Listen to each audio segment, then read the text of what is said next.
ሰላም ጤና ይስጥልኝ የዩቲዩብ ቤተሰቦቼ በታዳጊ የዩቲዩብ ቻናል ነው የምትገኙት። ታዳጊው የዩቲዩብ ቻናል ለጤና ጠቃሚ የሆኑ መረጃዎችን የሚያቀርብበት የዩቲዩብ ቻናል ነው። በዛሬው ዕለት የማቀርብላችሁ ሽንት ቤት በምትጸዳዱበት ወቅት ከፍተኛ የፊንጢጣ መኮማተር ነገር ሲኖር ወይም ደግሞ ሰገራ ለመውጣት የሚያስቸግራችሁ ሲሆን ፊንጢጣችሁ የመድረቅ ነገር ሲኖር እሱ የሚሆን በጣም በቀላሉ ቤታችሁ የምትጠቀሙበት መፍትሄ ነው ይዤላችሁ የመጣሁት። ቪዲዮውን እስከመጨረሻው መከታተላችሁን እንዳትረሱ። ስለዚህ እንደዚህ አይነት ችግር ሲያጋጥመን ምንድነው የምናደርገው?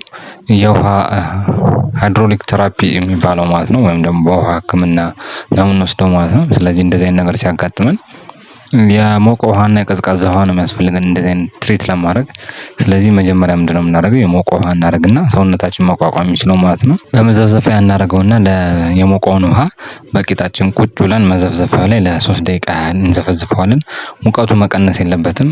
ሙቀቱ ከቀነሰ ውሃ እየጨመራችሁ ለ3 ደቂቃ ከቆያችሁ በኋላ ከዛም በኋላ ደግሞ ቀዝቃዛ ውሃ አድርጋችሁ ውሃውን ደፍታችሁ ወይም ደግሞ ሌላ ሁለተኛው መዘፍዘፊያ አዘጋጅታችሁ ቀዝቃዛ ውሃ ላይ ለ30 ሰከንድ ከ20 እስከ 30 ሰከንድ ትቆዩና ድጋሚ ደግሞ ወደ ሞቀ ውሃ ሌላ ውሃ አዘጋጅታችሁ የሞቀው ላይ 3 ደቂቃ ትቆያላችሁ።